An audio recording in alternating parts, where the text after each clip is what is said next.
Welcome to Trinity Church of Austin. My name is Sid Hall and I'm Trinity's lead minister.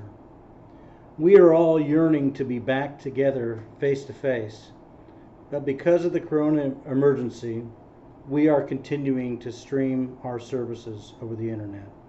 And we will be doing this for the foreseeable future until it is safe. We want you to know that we are still very reachable, and if you have prayer requests, just look down here on the screen. There are numbers to text the prayers. There's a downloadable order of worship. There are email addresses for Pastoral Care, and there are ways to give financially. You will find that in the YouTube video, and from time to time throughout the service there will be that information that will pop up as well. Have you ever felt this feeling like you were a third wheel? That life on the outside of the in crowd can make it difficult to feel connected, to fit in, to feel at home? Well, if you're like me, you've felt that a number of times. The Gospel of Luke is one of those unique books in the Bible that addresses that very problem. Luke sees the world from the perspective of those on the margins, what some would call the outside. This worship series, entitled The Outsiders, is not about us in the church as the inside and then all those other people out there on the outside. The door swings both ways. We can feel on the outside even in the midst of a crowd. Marginalization, rejection, and feelings of unbelonging are common for all of us. And they're not just things that we can see by looking at a person. Even though we gather every Sunday and seek to grow our community by inviting people to be a part, to belong, we can't really know the behaviors or attitudes or even the perspectives of each other's lives and their sense of belonging. It's hard to know that sometimes even for those closest to us. This series is designed to be a catalyst for starting some authentic conversations on how we can offer radical hospitality without making assumptions about our neighbors and even those close to us as we venture into creating sacred space together. Today, our focus is on the worthy. At the end of our service, we will light a candle as a way to create sacred space together. And if you happen to have a candle nearby, please feel free to join us in that, in creating that sacred space within your own home. At Trinity Church of Austin, we want you to know that no matter who you are, who you love, what you believe or don't believe, you are welcome here. Welcome, friends, to the celebration.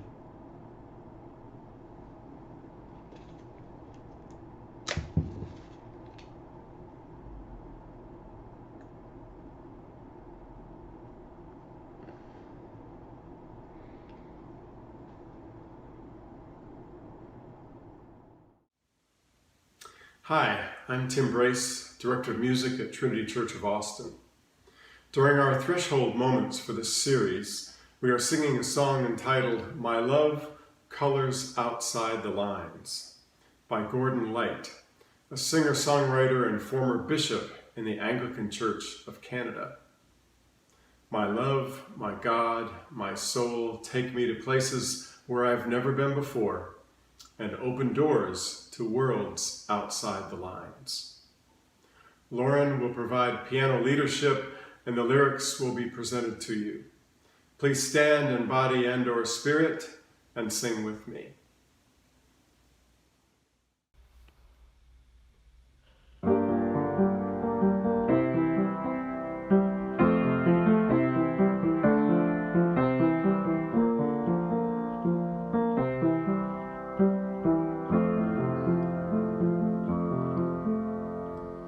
My love colors outside the lines. exploring paths that few could ever find.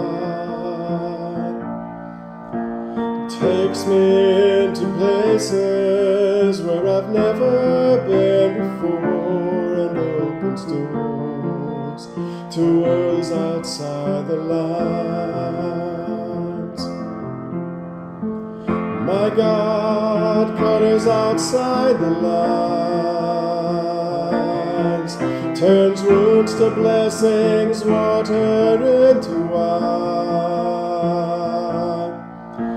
Takes me into places where I've never been before, and opens doors to worlds outside the lines.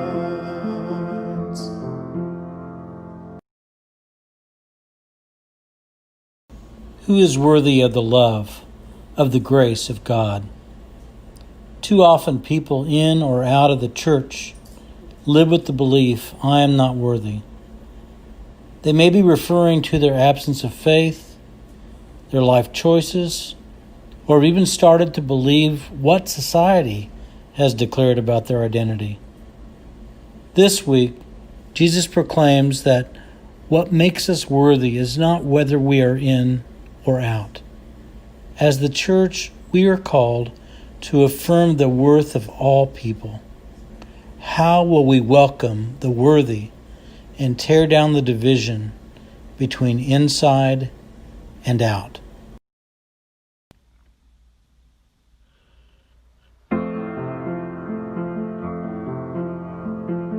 My soul longs to color outside the lines. Tear back the curtains, sun come in and shine. I want to walk beyond the boundaries where I've never been before. Throw open doors to worlds outside the lines.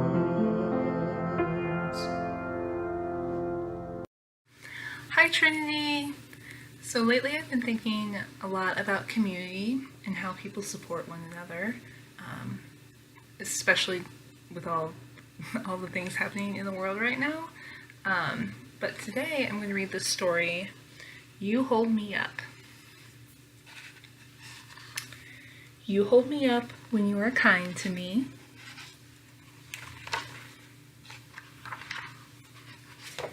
When you share with me, when you learn with me. You hold me up when you play with me, when you laugh with me, when you sing with me. You hold me up when you comfort me, when you listen to me, when you respect me. You hold me up. I hold you up. And we hold each other up. So I hope you guys have a good week and are able to find your community and the people that hold you up. Bye.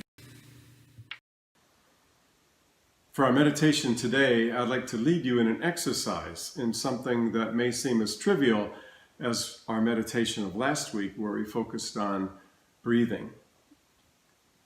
This week, I want to focus on relaxing the body in a way that is full relaxation that will have benefits both mentally and physically for you and for me. This practice is foundational to meditative work in many wisdom traditions all over the world. I have seen Buddhist monks who teach meditation spend 10 minutes out of a 30-minute session simply relaxing the body. So what I'd like for you to do is sit up straight or find somewhere in a seat where your back is supported. Take a couple of breaths down into the diaphragm. Now, bring your mind into your body by paying attention to your foot, your feet, your toes specifically, and put your mind on relaxing your toes. You can ask your toes, how are you doing, toes? And if they need to be moved a little bit, move them. You can close your eyes if you like. Move your mind into the balls of your feet and your heels. Again, move your foot if it makes it feel more comfortable. You're paying attention, bringing the mind into the body and away from distractions. Move it up your calf, through your knee, into your thigh, through your buttocks, the lower back. How are you doing, lower back? Are you comfortable? Into the mid-back, imagine the energy spiraling up your spine. Upper back. Down the shoulders, relax the shoulders. That's a place that I find I can always relax a little bit. I constantly have stress in my shoulders, it seems. Down your arms, into your hands, your fingers. Back up the arms, through the elbows, back into the shoulders, the back of the neck, up the skull, the energy flows to the top of the skull. Relax behind the eyes, the cheeks, the jaw. That's another place I carry stress and tension. Now take a few breaths. I breathe in, I relax my body. And breathing out, I relax my mind. Breathing in, I relax my body. Breathing out, I relax my mind. When you're ready, take one more deep breath, open your eyes, come back into the room. I use this practice every night, and I'm laying in bed before going to sleep. You can do it anywhere. You should do it. Practice is just that, a rehearsal for something you should do at any point, at any moment, as you go through your daily activities. Thank you for your time.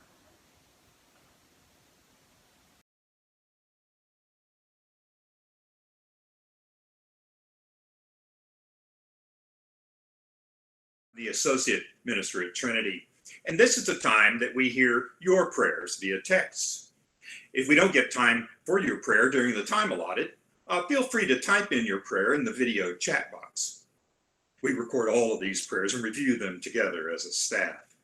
And I invite you now into a time and an attitude of prayer.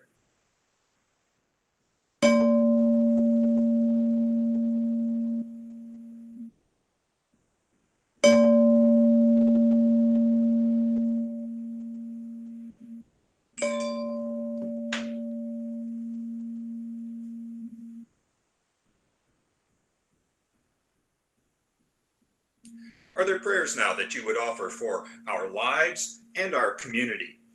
Please text your prayers to 512-766-3123.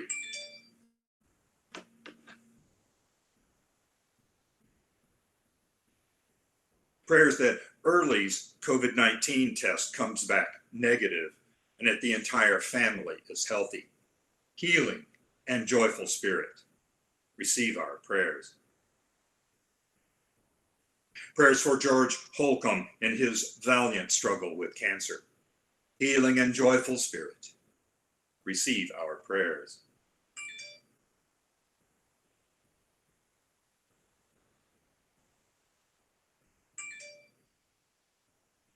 Prayers that the Creator's strength and peace permeates and sustains the Matamoros asylum seekers who are camped on the Rio Grande floodplain and enduring torrential rain. Healing and joyful spirit, receive our prayers.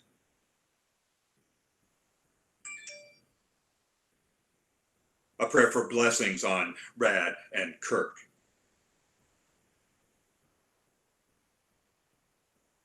A prayer for Kenneth Henry, who's going to have a procedure on his heart on Monday. Healing and joyful spirit, receive our prayers.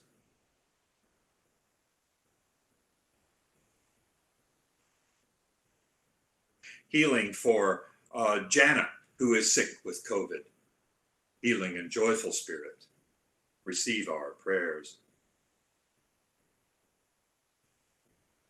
Please lift up prayers for a friend Stephanie and her family as they deal with a threatening neighbor.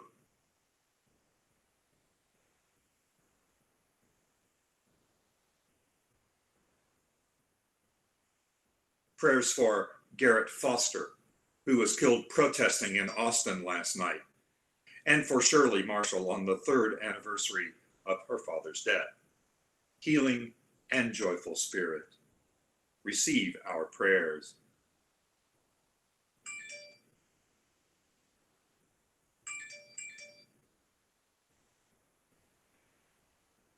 Liam and his mom pray, grateful for continuing to pray for that grandpa stays healthy and gets a good report from oncology.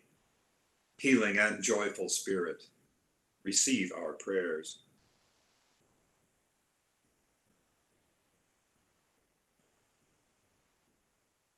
For all those in the path of Hurricane Hannah, many of whom are also in high COVID areas, healing and joyful spirit, receive our prayers.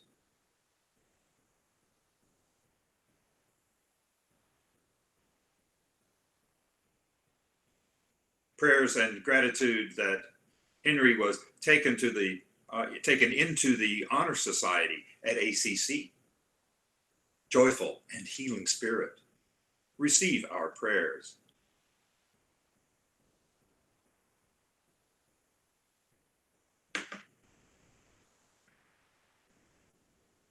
Let us hold these prayers and those in the silence of our hearts in a moment of silence.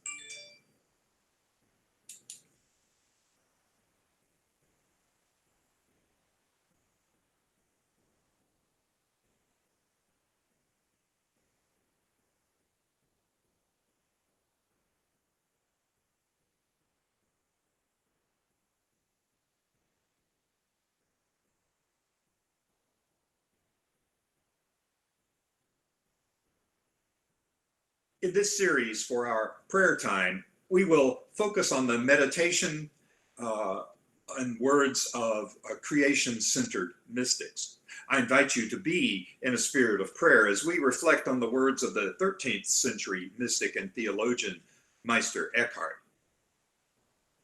Apprehend God in all things, for God is in all things.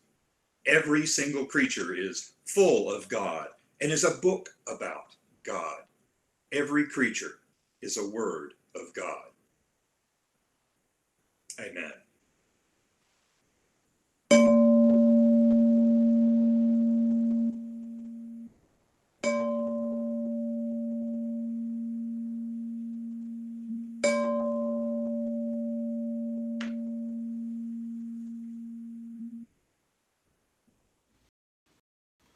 For this series, for our song of reflection, we have chosen Spirit of Life by Carolyn McDade.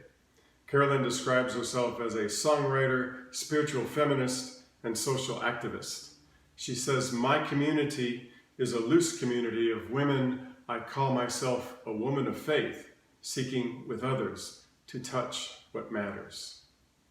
Our choir has gathered virtually to provide the voices for this song, but we hope you'll contribute yours as well. Mark Boyden has again created a wonderful video for us with a body prayer by Dave Robinson and Carol Lewis, who will be joined by Light German. Please stand in body and/or spirit and sing with us.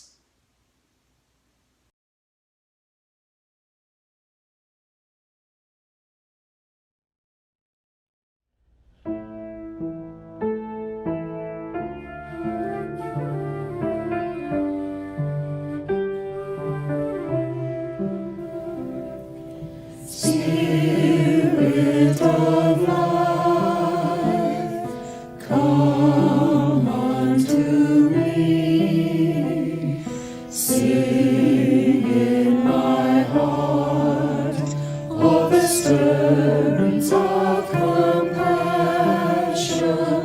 Blow in the wind, rise in the sea. Move in the hand, giving life the shape of justice. Roots hold me close, wings set me free. Spirit of life, come to me, come to me. Spirit of life, come unto me. Sing in my heart all the stirrings of compassion. Blow in the wind, rise in the sea. Move in the hand, giving life the shape of justice. Roots hold me close, wings set me free. Spirit of life, come to me, come to me.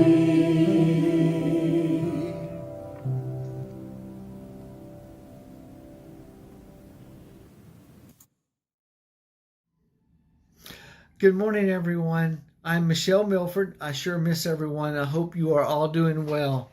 I look forward to us coming back together again.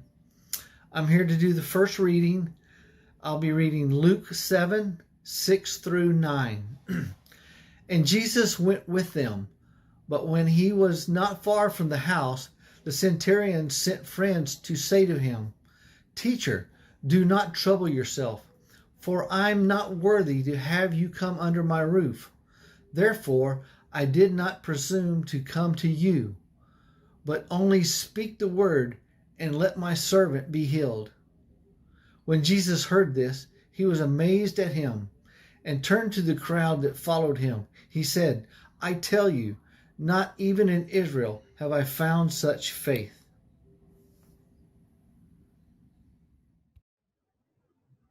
Hi, I'm Jessica Dugan, and I have been a part of the Trinity community for about 12 years. And I'm grateful to have all of you and to be connecting with you virtually. The reading I'm sharing today comes from John Bradshaw, Healing the Shame That Binds You. To be shame-bound means that whenever you feel any feeling, need, or drive, you immediately feel ashamed. The dynamic core of your human life is grounded in your feelings, needs, and drives. When these are bound by shame, you are shamed to the core. The most paradoxical aspect of neurotic shame is that it is the core motivator of the superachieved and the underachieved, the star and the scapegoat, the righteous and the wretched, the powerful and the pathetic.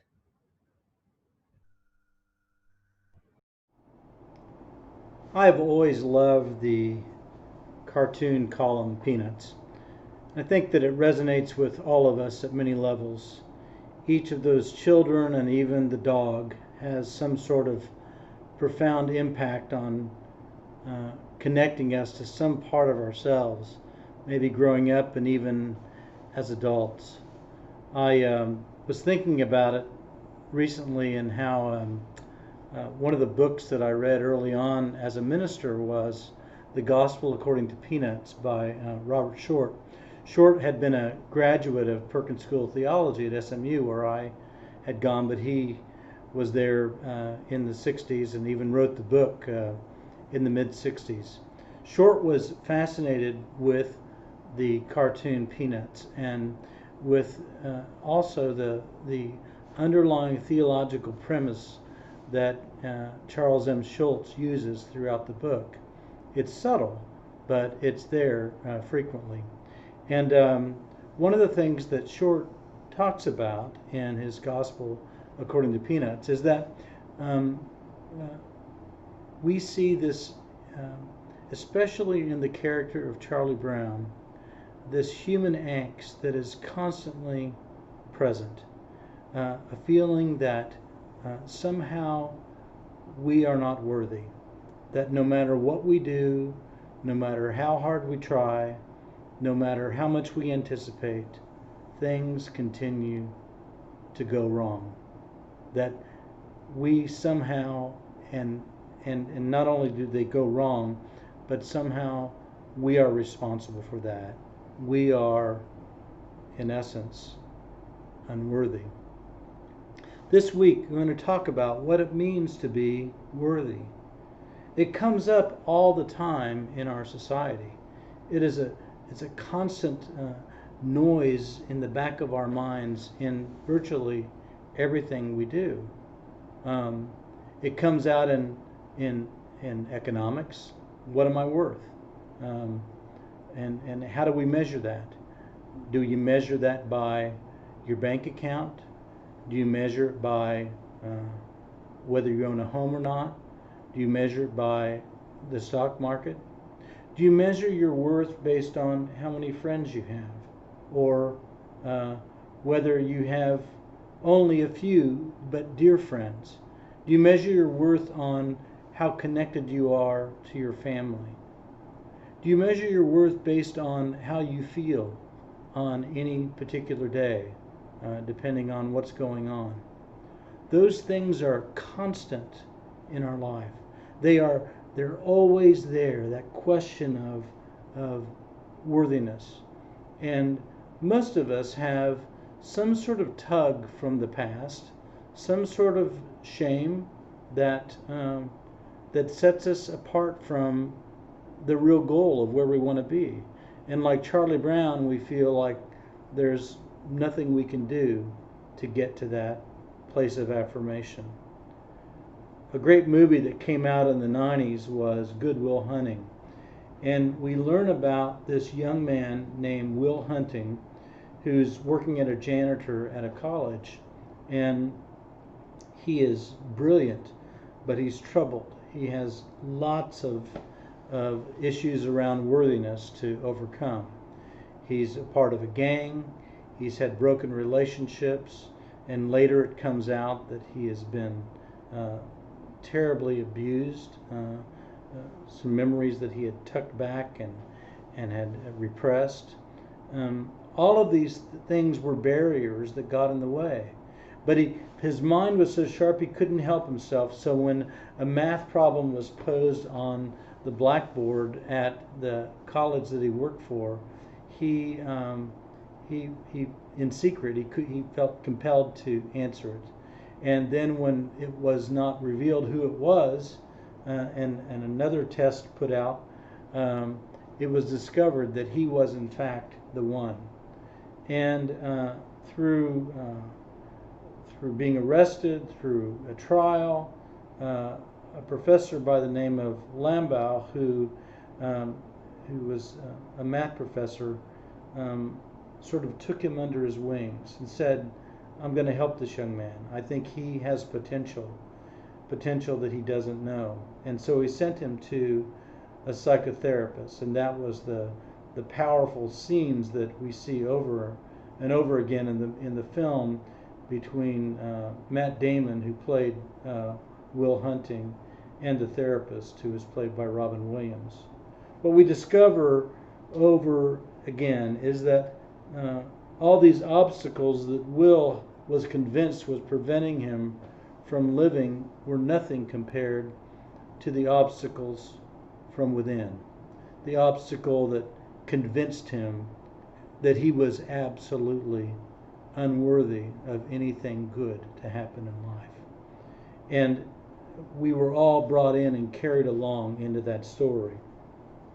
It reminded me of my own college education, nothing like the severity of Will hunting.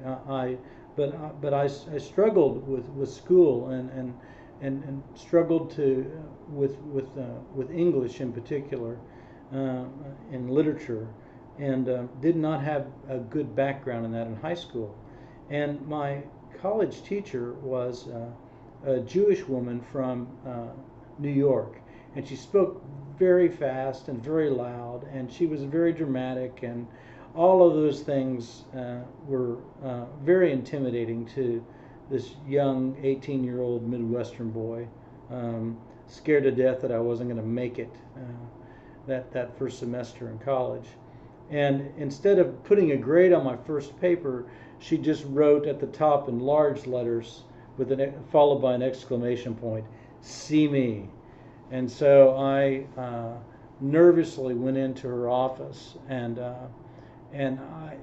she just looked at me and she says, "What is this? This is not a paper. You don't, I asked for a thesis statement. I can't find a thesis statement. I asked for you to write up the main points of the story, and I see nothing." And I told her that I said, "Well, I'm not really sure what a thesis statement is." And I remember her expression was, "Oh, Athena, like, oh, gods of wisdom, goddess of wisdom, what am I to do with this young man?" And I told her, when she said, "How did you get in here?" meaning college, I said, "I barely did." And there was something in that interaction at that moment where she became like that Professor Lambow in Good Will Hunting. She saw potential that I didn't see. I'd hoped for that potential, but clearly didn't see it. And she said, "Are you willing to come in here 3 days a week to learn English?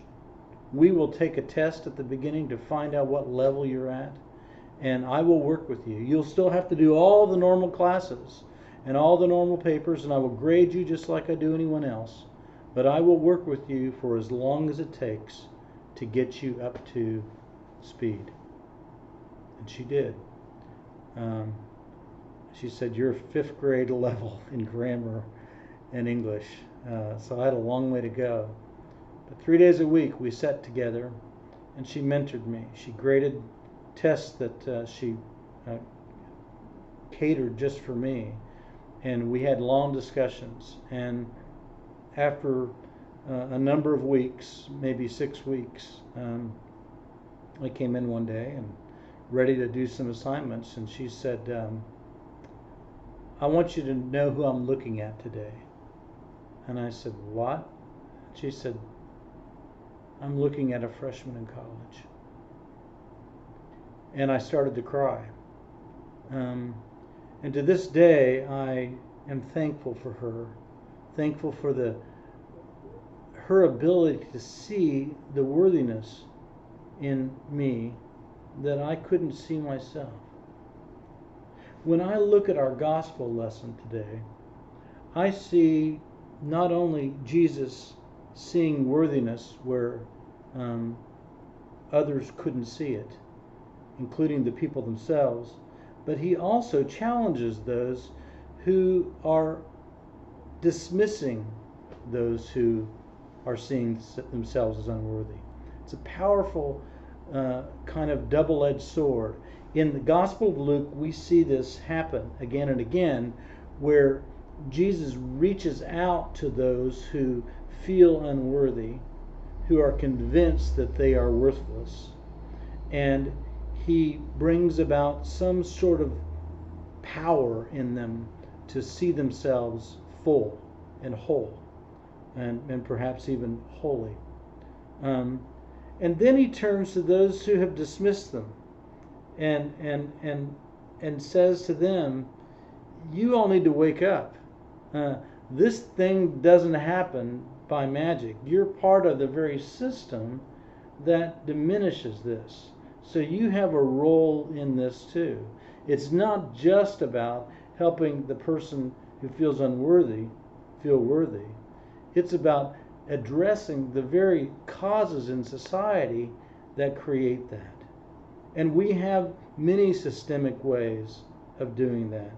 One of the things that is coming out now in the study of privilege are all the ways that by being male, by being straight, by being white, by being English speaking, by being able-bodied, by being American, born American, all these things are create levels of feeling worthy that are unconscious for those that have them, but very, very conscious of those who don't have it and can't figure out in this system of privilege how to achieve it. And the very system itself perpetuates that. And it's not just a matter of going in and helping someone who's on the outside to be pulled on the inside. Those who are unconsciously, inadvertently sometimes on purpose too, but creating that very system, need to address why it's the way it is and what it is that they have to give up in order to bring everybody else along. And I think that when we miss that dynamic of the gospel, of Jesus' ministry, we do a disservice to Christianity. That is at the heart of what I think Jesus' liberation movement was. Not just saying you are worthy, but to saying, and for those of you who are saying that that person's unworthy or that group is unworthy, you need to do some changes. You need to work on some stuff. So this whole thing is a difficult journey. I remember when I first read John Bradshaw, who we quote today in his book, Healing the Shame That Binds You. He addressed what others before him had done, Thomas Anthony Harris and I'm Okay, You're Okay, and Eric Byrne and Born to Win, books that addressed not just the shame of on a societal level, but even the shame that happens internally in our own family systems, and how until we address that and name that and allow for there to be healing to occur from within, no matter what we hear, no matter what messages, no matter how many Jesuses we encounter along the way that says you're worthy, we're not going to be able to absorb that, and we will continue in a toxic kind of fashion, in a neurotic fashion, to hold on to that shame that binds us and keeps us from fully living. Jesus said, and I'm going to read this again, he was with the disciples, and a centurion sent friends to say to him, "Teacher, do not trouble yourself, for I am not worthy to have you come under my roof. Therefore I did not presume to come to you." For us, reading that story, it's like, well, this is a centurion, a Pharisee, a woman, a man, a Samaritan. These are all sort of characters we don't really know. But think about what the centurion represented for Jesus' audience, most of whom were peasant Jews like himself. these were people who understood the Roman oppression at every level, a system that had its own definition of what was worthy and unworthy, and at the bottom of that tier were the Jews that were being oppressed in the Holy Land. And so for Jesus to lift up this centurion in the story, he's already pushing buttons with those who are his listeners. They're looking for him to tell a story about their own healing and about people just like them. And instead, Jesus uses the character of a centurion, which pushes their buttons. What? A centurion? You've got to be kidding. Those are the meanest people in the world. They're pawns of the Roman government, and they can't be trusted. Why would you want to help them? But Jesus understands that even in their oppression by centurions, there's another kind of oppression, and that is their own inability to see the face of God in their enemies, in the centurion. And so Jesus is not trying to rescue a centurion here. Jesus is trying to help his own audience see how their hatred of the centurion is continuing to bind them in unworthiness, to hold them down. And then Jesus says, but only speak the word and let my servant be healed. That's the centurion talking. When Jesus heard this, he was amazed at him, and turning to the crowd that followed him, he said, I tell you, not even in Israel have I found such faith.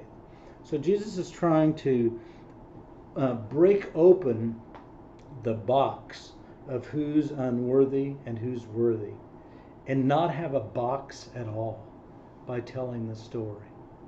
I think that's where we need to get to today. That box that happens systemically in our society, that puts in the privileged and unprivileged, that puts the privileged in the box and the unprivileged outside, or vice versa. That box that of internalized shame and oppression, where we have felt in our own past that we are unworthy. Jesus wants us to see that the whole world is worthy, that everyone is worthy. What a concept, and what a new starting place. So while we're working in psychotherapy on our own stuff, it's not enough. We need to be taking to the streets and looking at the systemic problems of our society to bring about change there. And it's not enough to take to the streets unless we're working on healing the shame that binds us from within. Both journeys lead us to a place of seeing not only ourselves, but others who we may not even have been looking at as worthy, as beautiful. There's a wonderful story in the Gospel according to Peanuts, that short quotes that I'm going to share to conclude today, because I think it's a marvelous image for us. It's a moment with Linus, and Short says this. Perhaps Linus will outgrow his blanket. And then the quote from Peanuts is, what are you going to do when you get too old to drag it around? Charlie Brown asks Linus. Who knows, he replies. I've been thinking seriously of having it made over into a sport coat. No one can part with one's God until one has to, until there's no part of it left to cling to. And so what Short is saying, and I think what Schultz is saying, is that blanket that we carry around and hope that will heal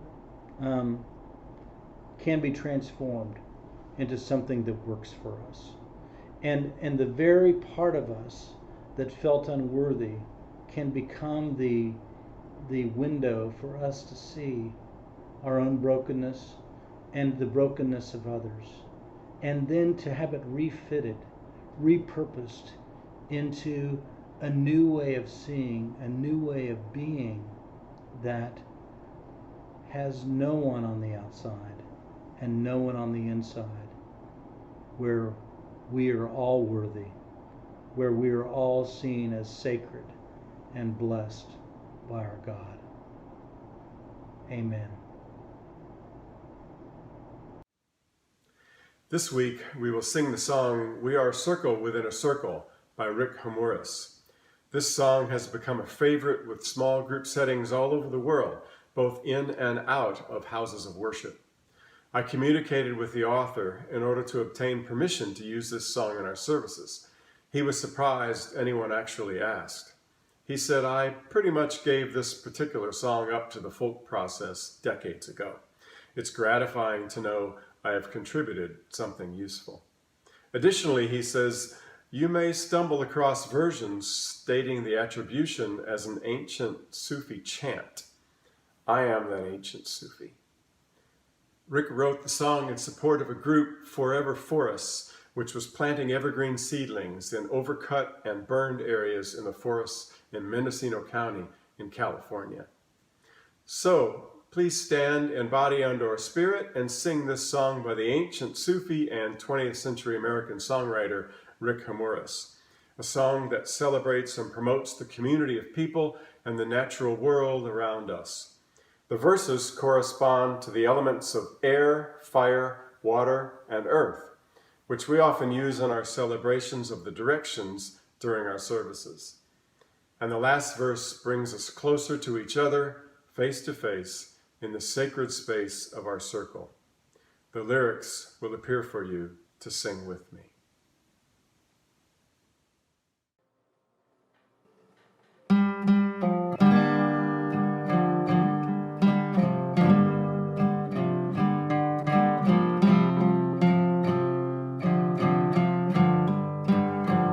We are a circle within a circle, with no beginning and never ending. We are a circle within a circle, with no beginning and never ending. You hear us sing, you hear us cry. Now hear us call you, spirits of air and sky. We are a circle within a circle, with no beginning and never ending. Inside our hearts there lies a spark, love and desire, a burning fire. We are a circle within a circle, with no beginning and never ending. Within our blood, within our tears, there lies the altar of living water. We are a circle within a circle, with no beginning and never ending. Take our fear, take our pain, take the darkness into the earth again. We are a circle within a circle, with no beginning and never ending. The circle closes between the worlds to mark the sacred space where we come face to face. We are a circle within a circle, with no beginning and never ending.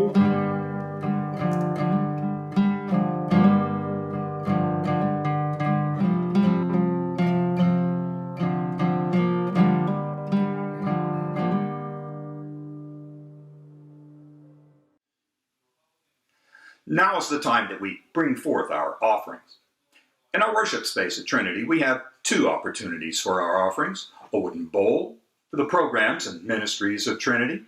And Trinity remains committed to the health and well-being of the whole community. We remain committed to following the advice and guidance of health professionals and scientists, even as we all yearn to embrace this beloved community and to act in typical Trinity fashion to support those in need, those who are oppressed, and those who are made invisible. Your support of Trinity is critical to meet the commitment that we made to put the well-being of this community and that broader community first in our hearts and in our actions. And that means to continue to worship online a while longer, and to continue paying the dedicated folks who work with our children and our hourly staff, and to make our facilities available for Hope Food Pantry and the Homeless Task Force, and to maintain those facilities. And we also have a woven basket each week for a special offering. And this week, it is for Austin Region Justice for Our Neighbors, JFON.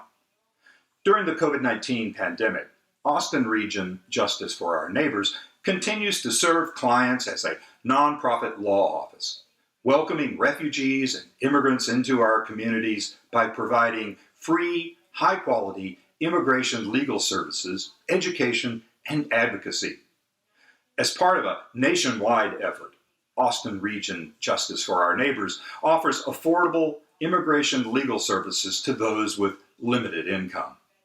JFON's services are focused specifically on removal defense in family-based and humanitarian immigration law.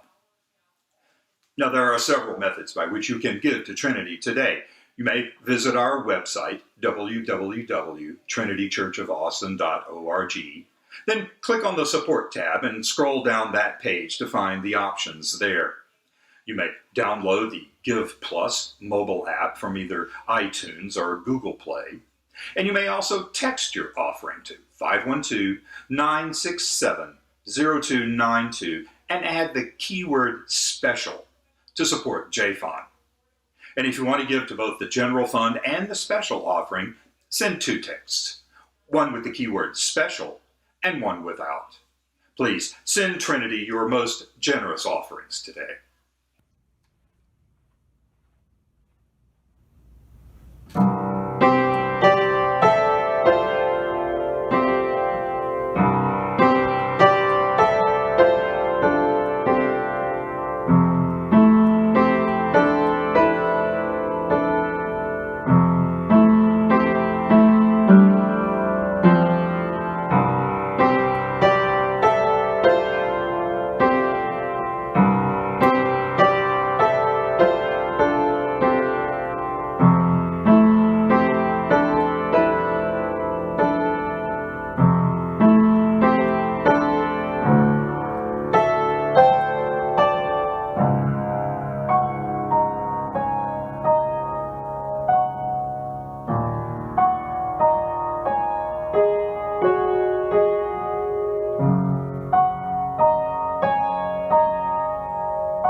Hey Trinity, this is Gus, your pastoral intern.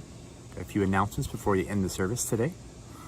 As per usual, you can always reach out for Pastoral Care to either Sid's cell phone, which is down in the description, or you can email at pastoralcare@trinitychurchofaustin.org.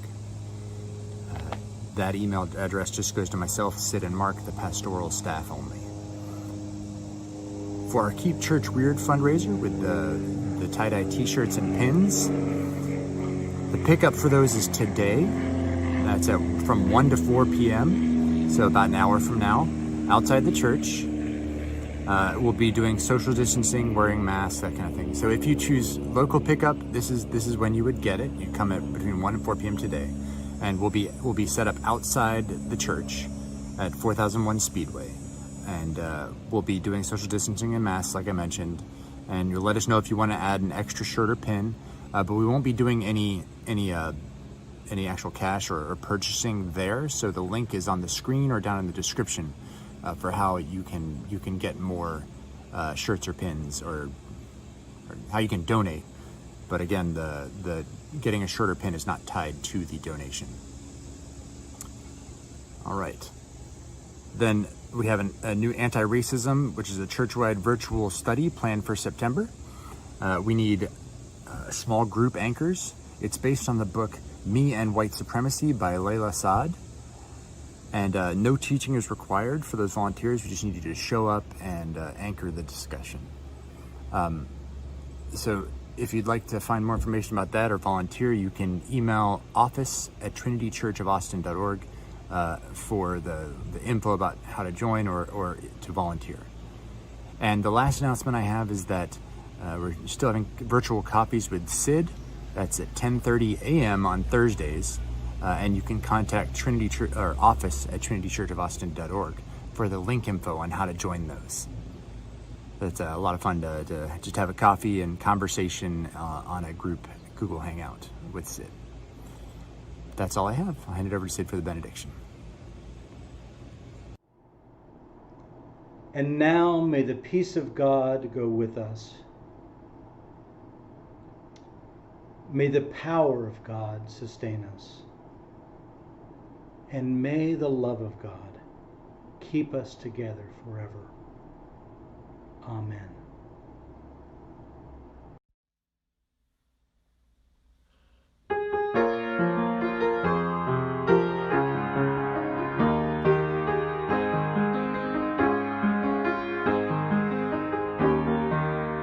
Walls mark our boundaries and keep us apart. Walls keep the word from our eyes and our heart. Tables around, making room for more. Welcoming friends we had not known before. So build us a table and tear down the wall. Christ is our host, there is one.